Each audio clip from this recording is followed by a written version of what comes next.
जड़ के पौधे को घना बनाने के लिए और पत्तियों को चमकदार बनाने के लिए कौन सा उपयुक्त खाद है, किस तरीके से केयर करनी चाहिए, सॉइल कैसे बनाना चाहिए और इसकी कटिंग को तेज़ी से कैसे ग्रो करना है, ये आज के वीडियो में मैं आपको बताने वाली हूँ। और एक ऐसे खाद के बारे में बता रही हूँ जिससे जड़ का जो स्टेम है, जड़ की जो पत्तियाँ तो गोल गोल चमकदार निकल करके आएंगी, स्टेम भी बहुत ही मोटी हो जाएगी।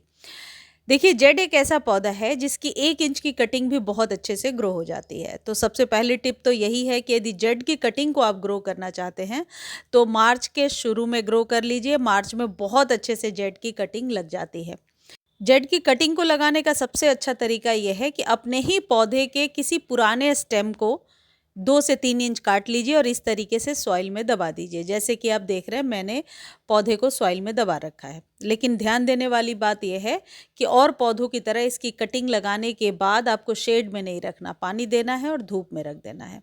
अब ये दूसरी कटिंग देखिए, इसकी पत्तियां किस तरीके की हो रही हैं, बहुत ही ज़्यादा सूखी सूखी सी पत्तियां हैं। ऐसा तब होता है जब गमले की मिट्टी इस तरीके की हो जाती है। अब यहाँ मैं आपको सिर्फ ये बात बताना चाहती हूँ कि यदि बहुत ज़्यादा पत्तियाँ गिर रही हैं तो उसके 2 कारण हैं। या तो पौधे में पानी बहुत ज़्यादा है या एकदम कम है।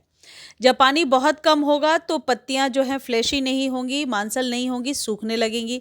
बहुत ज़्यादा पानी दे देने से इसकी पत्तियां गिरने लगती हैं भारी होकर के। तो पानी के बैलेंस का बहुत ज़्यादा आपको ध्यान रखना है। तो मेरे ख्याल से आप समझ गए होंगे कि पौधे की पत्तियां कब गिरती हैं। देखिए, ये पौधा है जो सर्दियों में अपने सारे पत्तों को गिरा चुका था, लेकिन अब इसमें न्यू ग्रोथ आने लगी है। तो आपके किसी पौधे में ऐसा हो रहा है कि सारी पत्तियां गिर गई हैं और पौधा आपको लगता है बचेगा नहीं, तो उसको बचाने के लिए 3-4 चीज़ें आप फॉलो कीजिए। देखिए, मिट्टी में मॉइस्चर इस तरीके से बना करके रखिए। कहने का मतलब है पानी 3 से 4 दिनों पर एक बार दे दीजिए। और जो जिस पौधे में ऐसी सिचुएशन है कि पत्तियां सारी गिर गई हैं, उस पौधे को ज़्यादा रिपोर्ट नहीं करना है। जिस गमले में लगा है उसमें गुड़ाई करके बस 1 मुट्ठी इस तरीके से आप नीम खली दे दीजिए। नीम खली पौधे को स्ट्रेंथन देता है और जड़ों को फैलने में मदद करता है और जेड प्लांट पर बहुत ही बढ़िया काम करता है। बस सूखा ही आप मिट्टी में मिला दीजिए और ऊपर से पानी दे दीजिए। ये आप हर पौधे के साथ कर सकते हैं और खासकर जेड का पौधा जो सूख रहा है और पत्तियों को गिरा दिया है, उसके साथ तो ये ज़रूर कीजिए। ये नीम की खली जो है, ये आपके पौधे को स्ट्रेंथन देने के साथ साथ आपके पौधे को सूखने से भी बचाता है। और ऊपर से पानी दीजिए और डायरेक्ट सनलाइट में रख दीजिए। पूरे दिन के सनलाइट में अभी आप रख सकते हैं। दूसरी इंपॉर्टेंट टिप यह है कि कई लोगों को लगता है कि ये एक शेड लविंग प्लांट है, जबकि ऐसा नहीं है। जेड के पौधे को नर्सरी पर जेड के नाम से ही आप खरीद सकते हैं। वैसे इसका ओरिजिनल नेम क्रेसुला ओवाटा है। देखिए, ये जेड प्लांट की ही एक वैरायटी है, क्रेसुला के नाम से आपको मिलेगा। लेकिन ये जितने भी बड़े पत्ते वाले, छोटे पत्ते वाली, ये दोनों सकुलेंट्स की ही वैरायटी हैं। इन पौधों को धूप की ज़रूरत है। शेड में ये पौधे अपनी पत्तियों को गिराना शुरू कर देते हैं। अब नेक्स्ट जो बहुत ही इम्पॉर्टेंट काम है, जो आपको कम से कम 20 से 25 दिनों पर एक बार अपने जेड के पौधे में करना चाहिए, और वो है ये चूने का इस्तेमाल। जेड की पत्तियों को चमकदार बनाने के लिए कैल्शियम की ज़रूरत होती है। तो ये जो चूना पान के दुकान पर मिलता है, ये वही चूना है। यदि वो नहीं मिल रहा है तो आप स्टेशनरी के शॉप से इस तरीके से चॉक ले सकते हैं और चॉक का पाउडर बना करके आधा चम्मच के करीब 6 इंच के कंटेनर में डाल सकते हैं। फिर इसको 20 से 25 दिनों के बाद रिपीट करेंगे।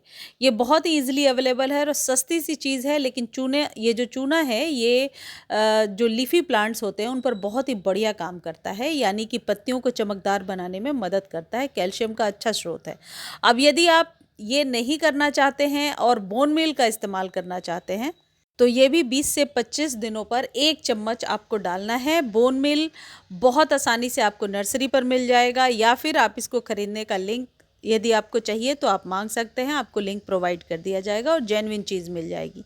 1 चम्मच बोन मील देने से आपके पौधे को कैल्शियम की आपूर्ति हो जाती है और आपका पौधा स्वस्थ हो जाता है। जेड के पौधे यदि लगातार सूख रहे हैं तो उन्हें खाद दे करके बचाया जा सकता है। जेड के पौधे को पूरे दिन के सनलाइट में रखना है और पानी 3 से 4 दिनों पर देना है। ओवर वाटर नहीं करना, लेकिन जैसा मैंने बताया पत्तियां सिकुड़ जाती हैं, इसलिए अंडर वाटर भी नहीं करना है, इस बात का भी विशेष ध्यान रखना है। अब बात यह है कि रेगुलर वे में जेड को वही सारे खाद दीजिए जो मैं अक्सर आपको बताती रहती हूँ। होममेड जो फर्टिलाइजर होते हैं वो देते जाइए, तो जेड की पत्तियां बहुत ही सुंदर निकल करके आती हैं। जेड के पौधे को यदि गमले में लगाया है तो थोड़ी स्पेशल केयर की ज़रूरत पड़ती है। जेड कभी भी इंडोर नहीं ग्रो हो सकता और जेड को हमेशा आउटडोर में ही ग्रो करना चाहिए। तो इस तरीके से आप इस पौधे को सूखने से बचा सकते हैं। जेड के पौधे को धूप में रखिए और जब मई जून की गर्मी आएगी उस समय सिर्फ मॉर्निंग की 3-4 घंटे की धूप दीजिए। इतना करने से ही आपके जेड का पौधा बहुत ही घना होने लगेगा। और जो आप कटिंग लगा रहे हैं उस कटिंग पर यदि आपको लग रहा है कि ग्रोथ नहीं हो रही है तो आधा चम्मच एप्सम सॉल्ट को पानी में मिला करके उस कटिंग पर अच्छे से स्प्रे कर दीजिए 7 से 8 दिनों पर एक बार। तो कटिंग की जड़ें बहुत जल्दी बन जाएंगी और कटिंग बहुत ही जल्दी ग्रो भी हो जाएगी। इन बातों का ध्यान रख के आप अपने जेड को सूखने से बचा सकते हैं।